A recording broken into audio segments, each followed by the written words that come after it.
Hey, what's up, everyone? What's up? Welcome back. Welcome to this Cloud Confidence Clinic. I'm going to talk to you today about why most cloud learners fail and the four psychological traps that keep you stuck. If you don't know me, my name is Broadus Palmer. I am cloud career coach and founder of Level Up in Tech, where we help mid-career professionals level up their career in tech by learning how to solve problems as a cloud engineer without wasting time on content and projects that don't get them hired. All right.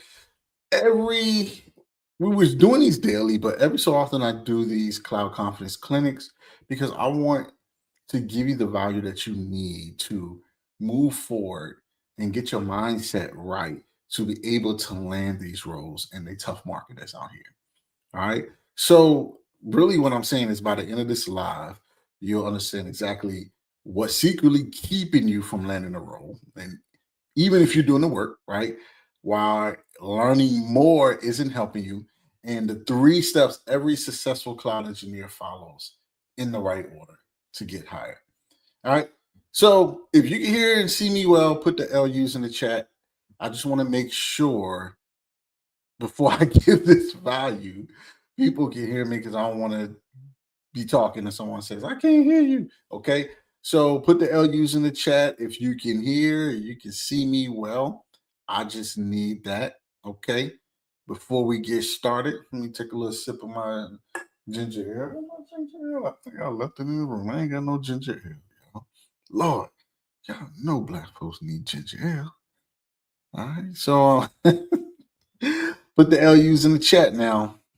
I want to make sure y'all can hear and see me well. Let me check all my platforms here. Let me check LinkedIn, make sure that's rocking with me.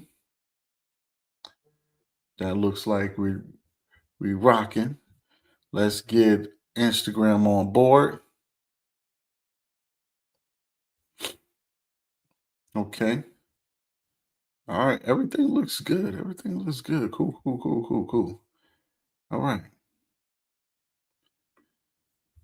All right, cool. Y'all can hear me. Y'all ready? Y'all ready? Y'all ready to learn something? Because you know, we talk mindset a lot, and that's really important. But I really want to teach you the things that you need to be doing along with your mindset. Let me get my glasses straight. Y'all know my glasses. All right. So I really want to teach you the things you need to be doing along with the right mindset, right, to land this cloud roll in this economy right now. You might be seeing a little bit more of some competition out there. So how do we stand out? Like, what are the right things for us to do? Okay. All right, cool. Good evening from Florida. All right, what's up? All right, so let's be honest. All right, you probably watch tons of cloud videos. And I know you've taken tons of courses, maybe even spun up an S3 bucket or two, and yet nothing's moving for you. And you're doing what everyone tells you to do. You probably consulted 1,000 different people and you're doing everything. And somehow you still feel like you're not moving anywhere. Today, I want to break down why. Because it's not your fault, right? It's how the system teaches you to fail. It's the system itself. All right, let me cut my phone off because people gonna be hitting me up. Y'all probably can hear the phone already. So I'm gonna jump into the meat and potatoes because I don't want to waste your time. All right. So trap number one is the knowledge hoarder. What's that? What's the knowledge hoarder, bro? Well, you think you're doing more, and you think that doing more is making more progress or equals to making more progress, but it's not. All right. What's actually happening is you just a Udemy profile full of courses that you may not finish. You have a Pluralsight profile of courses that you may not finish, may not have finished. All right. And you're never building anything. Never. And I want y'all to really understand one thing when it comes to this, right? I want you to really listen to what I'm about to tell you. If it doesn't produce a portfolio, it doesn't produce income. So, what does that mean? Well, okay, you can watch all the courses that you want. If you're not building anything out of what you're learning and showing that you can solve problems, then you're not going to get paid to solve those problems. You're just literally watching movies, watching short series. Maybe you can regurgitate some stuff that you heard before in those courses or in those video lessons. But when it comes to getting hands on, you can't tell me anything about it. If I'm the person that's interviewing you, you can't tell me about nothing that you've learned, or you can't show me nothing that you learned, but yet you expect to get paid. If it doesn't produce a portfolio, it doesn't produce income. All right. So let me just make sure on our Instagram, I got, people. Okay, cool. So if you have any questions, feel free to drop questions in the chat. I'm more than happy to answer, take the time to answer as we go through this. All right. Um, Trap number two is what we call the sequence skip. All right, what does that mean, bro? This was a sequence skip. Okay. You jump into different tooling before learning the foundations. So, for instance, you jump into Terraform without actually learning proper programming structure, right? You jump into Kubernetes without even understanding what servers actually do, what virtual machines actually do. You may jump into EKS without even understanding properly what an EC2 instance is. All right. So understand that order creates the output. I always tell people that I'm talking to, and I just was talking to a gentleman earlier today in a call, and I said, "Hey, man, process equals profits." And he was like, "Okay, every single organization that have processes, they are making money because they have a process to make that money." So this gentleman was he worked at a gym. He was front desk at a gym, and I said, "I guarantee you, your gym has a process that you have to follow when new customers come in to get them to sign up." He was like, "You absolutely right. Yes, because if they don't, how do they become profitable? How do they make their money?" And each step of that process builds on itself. Like if you go from step one to step four and miss step two and three, you may not close that client to join your gym because you didn't follow the order. You didn't follow the sequence to even make them want to join the gym, right? What if step two and three was showing them the benefits of using the gym and then showing them maybe machines or equipment that specifically helps them with their goal? Because step one, you talk to them about their goal, and step four is to close, right? But you skip step two and three and you went to talk to them about their goals, and now you went straight to step four, which is to close. You're not going to do that. The sequence is the skill multiplier. So when we talk about these things, this means do not skip the foundational level first. When I was getting into tech, I wanted to learn cloud so much that people was like, "Hey man, learn, server administration first. Learn Linux and everything." I was like, "I'm not learning Linux.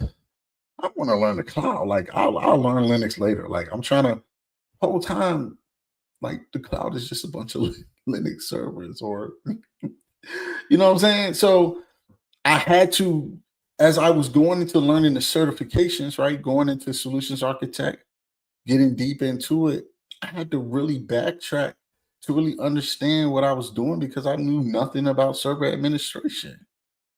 I didn't understand how this thing worked. So don't skip the basics. Step one, two, three, and four all compound on each other. The order creates the output. The process equals the profit. Don't go into Docker, Kubernetes if you don't really understand how virtual machines work, just because someone told you that's what you should be learning. Well, if you feel that strongly about it, then you need to put it on your next thing to learn after you learn the foundationals. Am I talking to somebody here? Raise your hand if I'm talking to you. It's okay that we skip the basics. I tried it. I just told you I tried to skip the basics myself and I couldn't.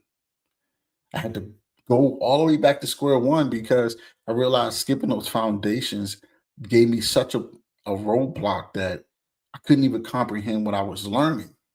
And some of you are right there right now. And it's okay. Put your hands up. I'm gonna put my hand up too, because I was right there. Put your hand up if you ever been there or you right there right now.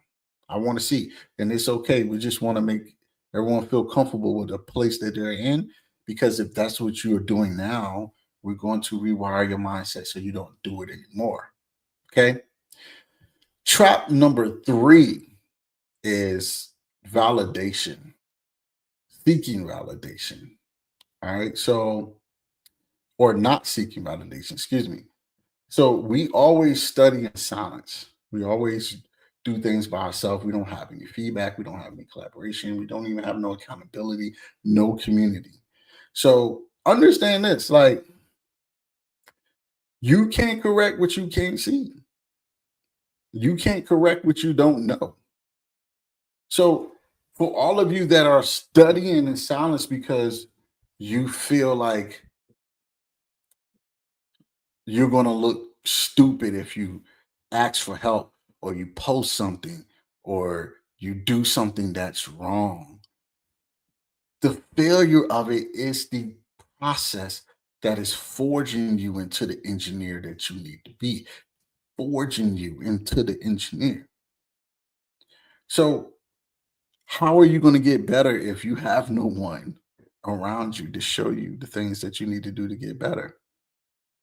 That's a huge learning curve that you're taking by yourself simply because we fear how we look more than the destination we're trying to get to.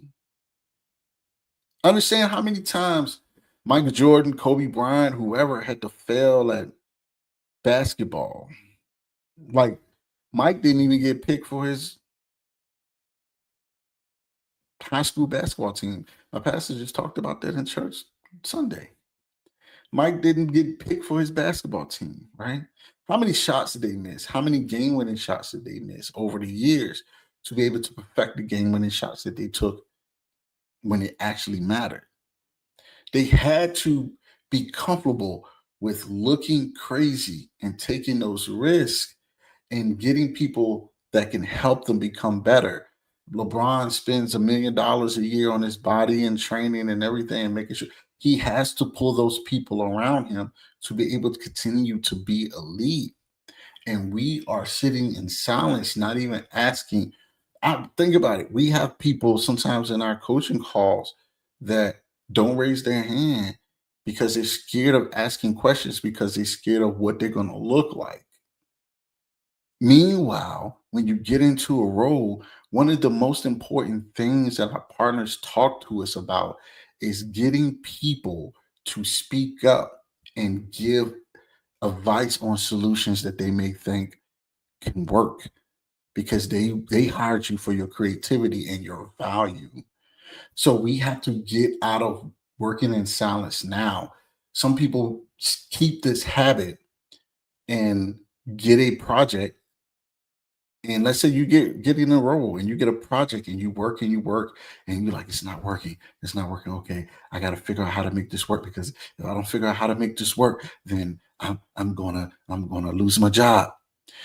The crazy thing is, you think what you shouldn't do is going to, like, you think what if you think, excuse me, let me get my thoughts together. You think that reaching out, telling people you have a problem and getting that collaboration and feedback is going to make you lose your job because you're going to look like the person who don't know what they're doing.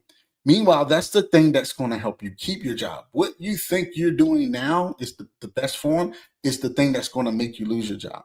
Because what's going to happen is you're going to sit here in silence, try to crank out something, try to get it done. And when they reach out and say, "Hey, where are we on this thing with this project?" You're gonna say, "Oh, you know what? I've just been last couple of weeks. I've been dealing with this and the other," and they're going to say, "Why didn't you reach out to us? Like we could have helped you in 5 minutes, and you've been sitting in silence for the last week, where we got this project due in the next couple days." That's going to make you even look crazier. Understand me? Hey, listen, are you getting something out of this already? If so, put LUs in the chat. I just want to make sure. Are you getting something out of what I'm talking about right now? Put the LUs in the chat. So you can't correct what you can't see, and you don't know what you don't know. So feedback is the fastest form of clarity. Asking questions is the fastest way to learn. Having that accountability system is the fastest way to be productive. Because while you think in one way, it's the other way. All right. Put the LUs in the chat. If you're getting something out of this, if you have any questions, make sure you put it in the chat as well. Let me make sure no one has questions on Instagram. Let me check my Facebook too. Y'all know how that go. Excuse me, y'all. Check my Facebook here. Okay, cool. All right, cool.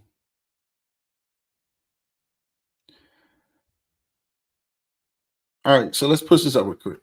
Is there a limit on how many times you can go to experienced engineers to help? I've seen the field that getting help from someone you don't know doesn't always help. Well, here's the thing: if they're on your team and they're more senior, right? That's their job. Like a senior engineer's job, I'm pretty sure when they got the job description said mentor junior engineers. So if you're asking for help and no one on your team that's more senior than you are getting help, they're giving you help, or they're giving you crap about getting that help, that's not the company you should be working for. Or, I mean, to be honest with you, I'll just go to the manager. I mean, I don't want you to be a tattletale, right? Get my glasses straight. Y'all know this. I don't want you to be a tattletale, right? But I want you to understand that if I'm a senior engineer and you're on my team and you just got there and you asking for help, regardless if you know me or not, you're on my team. The outcome of this project, the output of our department is the priority, right? So if you don't get your job done, we all look bad most of the time. Sometimes I'm just being super transparent. Some people will, let you sink or swim, and that's not the company you need to be at, right? So if you feel that way, then it may be time to either go to your manager and talk about it, or it's time to look for something else. All right. So you should never be ashamed. How many times, as many times as it takes, but you want to learn how to ask clarifying questions. You want to learn how to ask clarifying questions for the first round or second, right? Ask the best questions that you need to ask. You can use ChatGPT or whatever, so you can get all the information that you need to have, so you don't come back 4 or 5 times with knick-knack questions that you could have asked the first or second time, right? The process of an engineer is really thinking, and learning how to communicate is thinking about the right questions to ask as an engineer and to be trusted. Because if you keep picking these questions and coming back, piecing, when you could have asked them the first time, then it just looks like a lack of growth. Now, for the first time you're doing it, right? So let's be um informed questions. Yeah, thank you, EG. Yeah, they're calling informed questions, asking informed questions, where the first time you come to someone with questions, you might come back and forth, but you begin to quickly learn how to ask those questions that you need. And if there's senior engineers, or even, because if you're new, the engineers that are working on your team are more senior on that team. So if they're giving you slack about what you are asking questions or coming for help, that may not be the team. I'm just being super transparent. So thank you for that question. All right, LU, cool, cool. I'm glad you're getting something out of this. Cool, Kendra. Thank you for joining. All right. So that's the thing, right? You don't know what you don't know. So you have that, you need to have that accountability, that collaboration, that community that's around you. Okay. Trap number 4, we call it the proofless performer. So you've done the work, right? But you can't show it. You don't have a GitHub. What's a GitHub? You don't have a GitHub. You don't have any project workthroughs, walkthroughs. It's nothing that a recruiter or hiring manager can see. All right. And right now, you need to understand this is something I always say. And as I was talking to the gentleman earlier today, I told him this too. You are not an employee looking for a job. You're a business who are looking to build their services and sell them to the right customer. Now, as a business, do you think the customer is going to buy from someone who has no portfolio of how they can solve their problem? So, for instance, if you are a carpenter who claims to redecorate bathrooms to the highest degree, but you have no pictures, no before and afters, no videos, no anything, no customers, not even customers talking about how wonderful you are, right? You have none of that. How can you expect someone to reach in their wallet and write a check to you and pay you to solve the problem? Think about it. How can you expect that? You're not even showcased. Like, I don't even know what you can do. And before you touch anything in my house, I need to see. I need to understand what you bring to the table. Okay. So I was talking to another gentleman this week in my DMs, and he's worked with VMware, Kubernetes, OpenStack, and he said literally, he said this. He said, I just want to understand cloud like a surgeon. And that's the right mindset. Okay. But without structure, process, etc., even surgeons can cut wrong, at the wrong time, the wrong thing, etc. But all of these things come together, right? So let's run through them one more time. Okay. The knowledge hoarder, right? You think because you got all these courses on Udemy, you're finna go to the moon.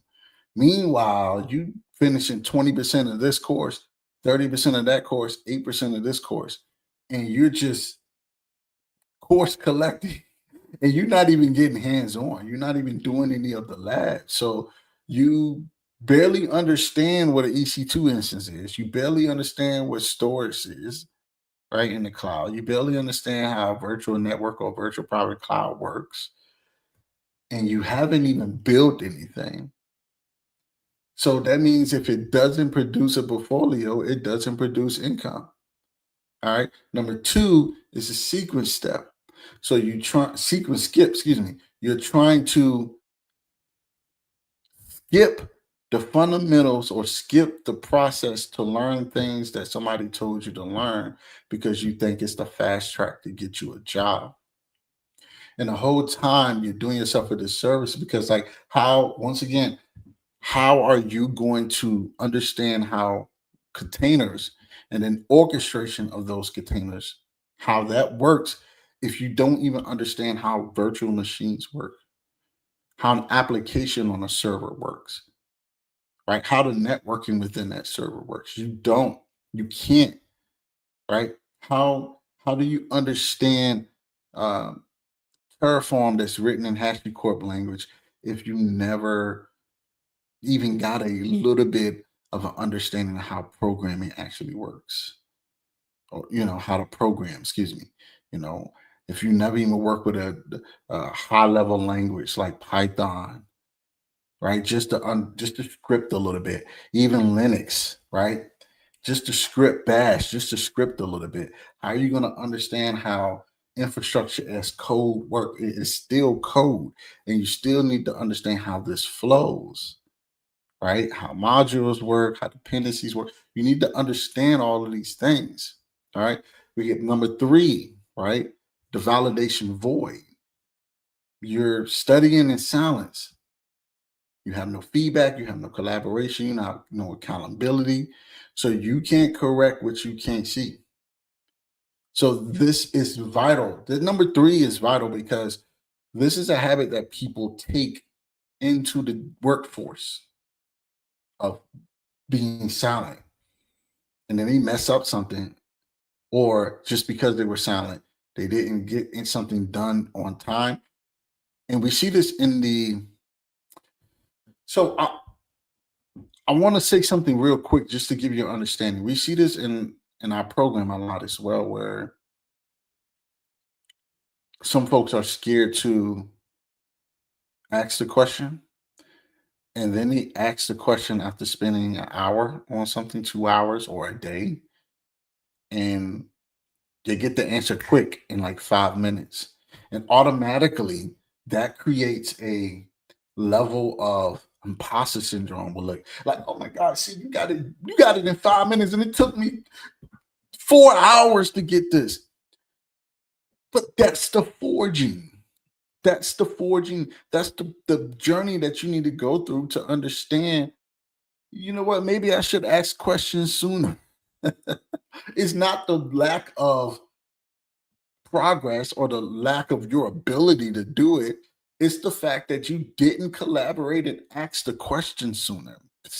You didn't seek help sooner. And do not carry that into the workplace. You need to create a habit of asking questions. Even if you are working on a project and you decide to post that project on LinkedIn and it's unfinished, and say, hey, this is what I'm doing. This is why I'm doing it. This is the problem I'm trying to solve. This is where I'm stuck at. Anyone have any idea on or can point me in the right direction?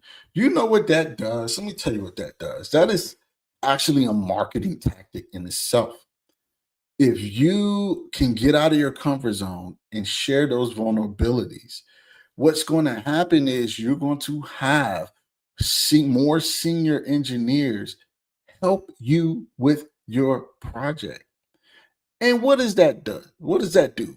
That opens the door for relationships to be built, because now you could be in the inbox asking questions, talking about your journey, or you can even be on a call. Like, hey man, you got time to jump on a quick Zoom coffee, what I mean, coffee Zoom, whatever. Get on there and you can now build the relationship. And now that person can recommend you for things. Or if even if they don't recommend you for a role, if something pops up in their organization that's a junior level role, or etc., you're going to be one of the first people that they talk about. If they don't have a right hand person that they've been working with, you're going to be one of the first people they talk about, because they actually work with you and helped you on a project, and they seen you solve these type of problems. That is a gem in itself.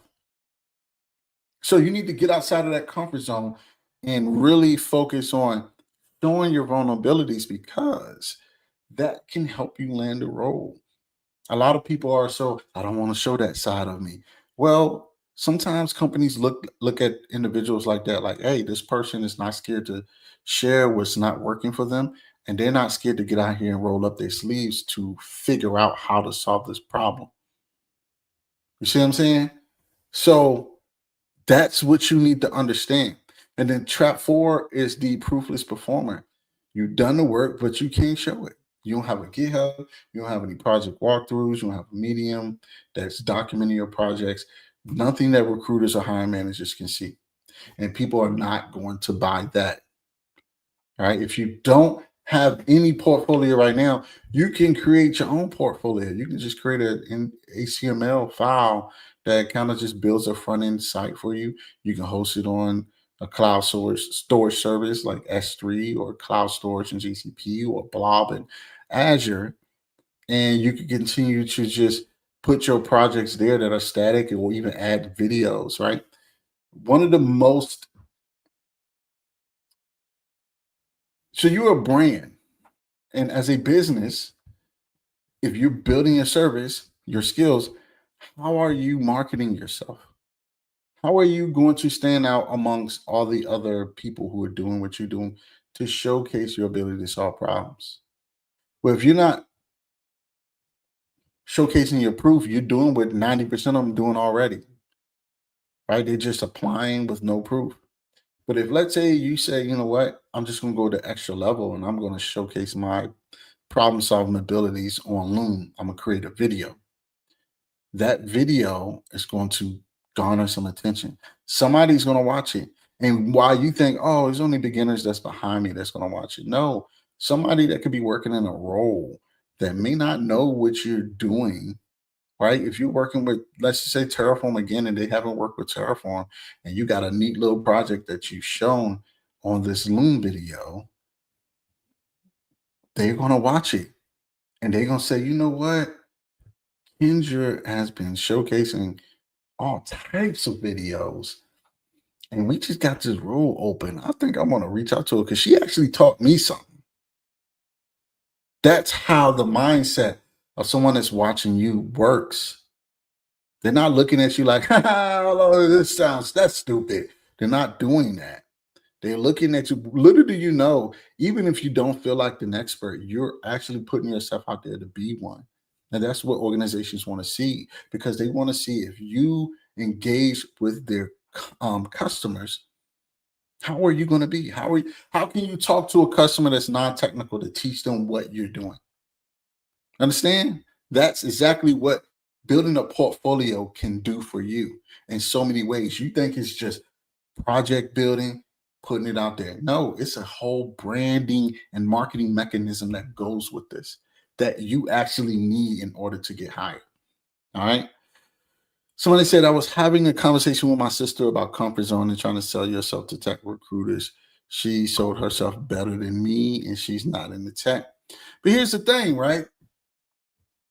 You don't really have to sell yourself if you're doing the work that solves their problem, right? Like if you need bleach, Clorox don't have to sell themselves, right? Or the store brand bleach doesn't have to sell themselves.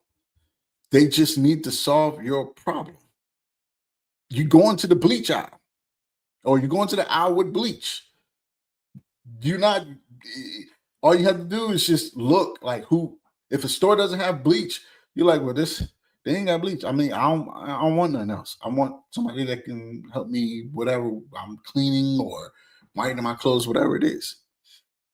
Proof of service equals completion, professional integrity plus verified experience plus operation compliance. It serves both as a technical artifact for audits and compliance and career asset for credibility and advancement. For a cloud computing professional, maintaining PSCs across engagements builds a transparent, trust based reputation, essentially in today's service driven multi cloud economy. Yep, that's actually true. Because if they can trust you and what you're saying and what you're doing right now, when they bring you onto the organization, you're already building yourself to do that. You understand? This journey right here, the things that you're doing, getting outside of your comfort zone, is building you to just take on the bigger challenges in the workforce. All right. So let me make sure Instagram, no one has questions on there. Okay. I got to flop back and forth, y'all. All right. So you need a clear vision. You need a portfolio. And you don't really need to move faster. You just need to move in sequence and steps. And that's the gap between people who stay learning and stay in a student mode, per se, then and then those who really become engineers. They follow those four steps. They avoid those four traps. Meanwhile, you know that you are avoiding the trap. I mean, you know you are in the trap and you're not trying to avoid the trap, excuse my language. And you know that this is a trap that's keeping you from the next level. Yet, we avoid doing the real work and the execution to move ourselves out. Why is that? Why is that? Because we don't have a system and we're scared.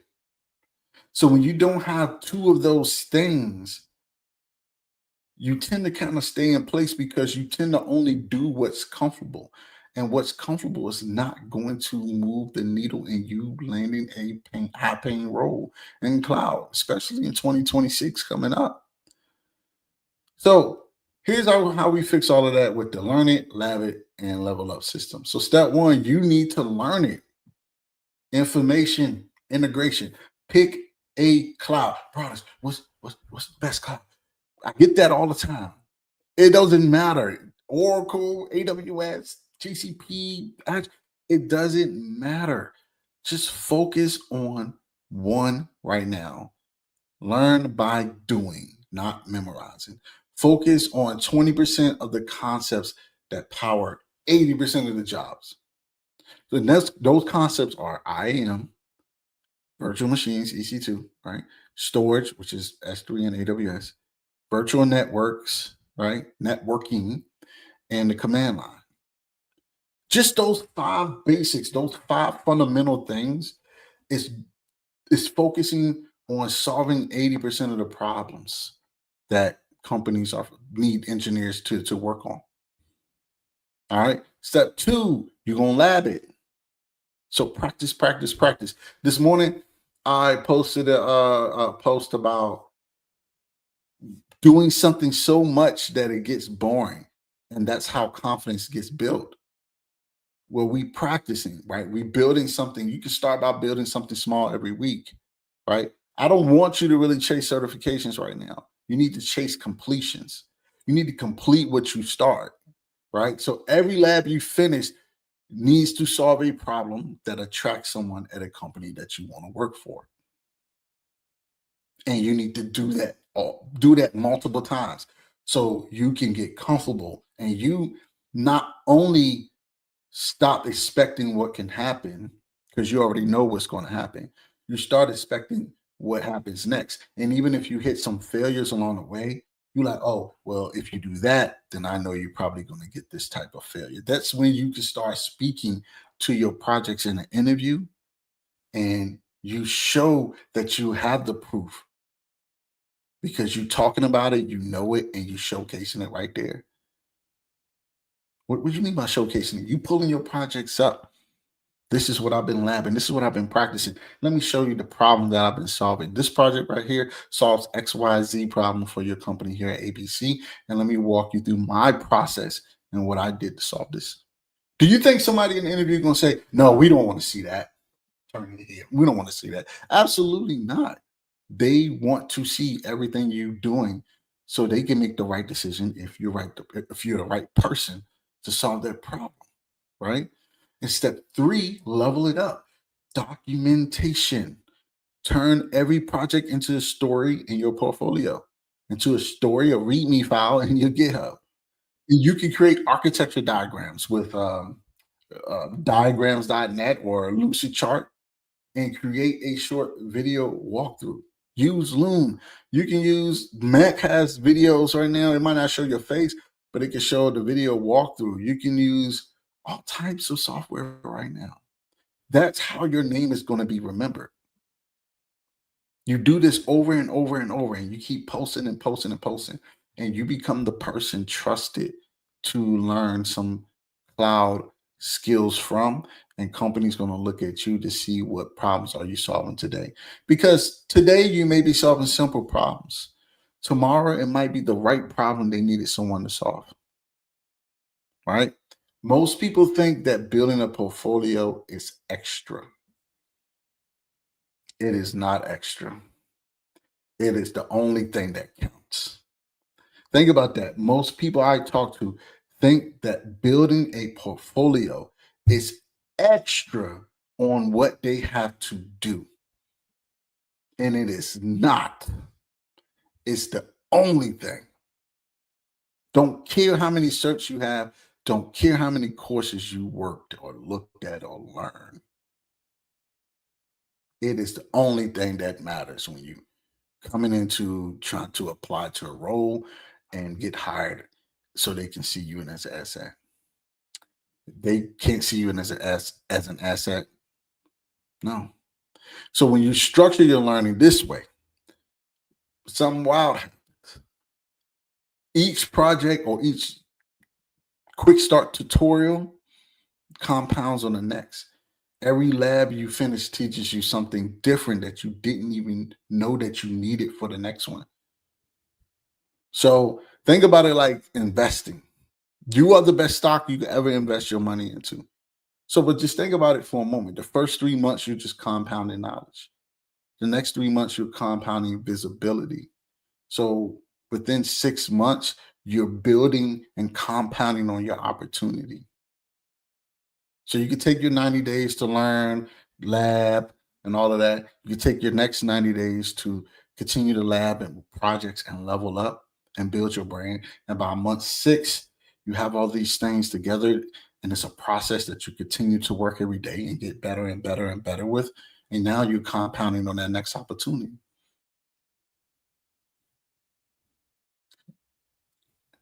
Raise your hand if you got something out of this. I just want to make sure. I want to make sure I'm giving you some gems so you can move forward. Okay. So if you've been stuck trying to figure it out by yourself, stop. Stop, stop, stop, stop, stop, stop, stop, stop. All right. What I want you to do is message me the word structure, and I'll send you a roadmap that others are using to try to land their first cloud role. And actually, I'm going to, you can either message me structure or you can highlight that barcode right there and join our community and have access to the roadmap as well. All right. So I want to make sure y'all got something out of this. Okay. Let me push this up real quick. How do you build a portfolio and don't know the problem? I don't want to be an applicant that doesn't stand out. Well, number one, you have to research the company you work in, because if you build in a portfolio, obviously it's a role that you're trying to get, right? And you probably have some companies out there that you're trying to apply to. So let's say you build some projects, right? Like S3 Bucket. These are simple projects, right? Apache web server projects, etc. What problem does these projects solve? What do they solve? Let me take this media asset down real quick because it's blocking me. What problems do these projects solve? And also, if you're trying to work for a certain company, what problem do these companies solve? And if you're doing a project, how does it solve their problem? So start small. Really start with quick start tutorials. Like, oh, I learned this new tool. Let me just do a quick start to really figure out how it works. Then, bro, you got ChatGPT. ChatGPT can help you learn how this service solves a problem or this tool solves a problem. And then you can match it like, okay, well, I know this is how Capital One may use theirs. And you kind of do research on Capital One, ChatGPT. How does this service I'm learning help solve a problem in Capital One? Hey, can you give me a project that solves that problem? Boom. There you go. Right then and there. All right. So once again, either contact and comment structure, and I'll send you the roadmap, or highlight that QR code and get access to our community. Okay. All right. So I hope you got something out of this. None of this works if you don't take action. Okay. None of this works if you don't take action. None of this works if you don't stay consistent. Okay. This is your year. This year until next October, this is your year. Let's get it. Nothing holds you back right now. Nothing. Opportunities are out here. The resources are out here. The mentors are out here. Whatever you need, it is out here. Okay. So until next time, let's continue to level up the tech. Y'all know I love y'all. And I'll see you in the next one. All right.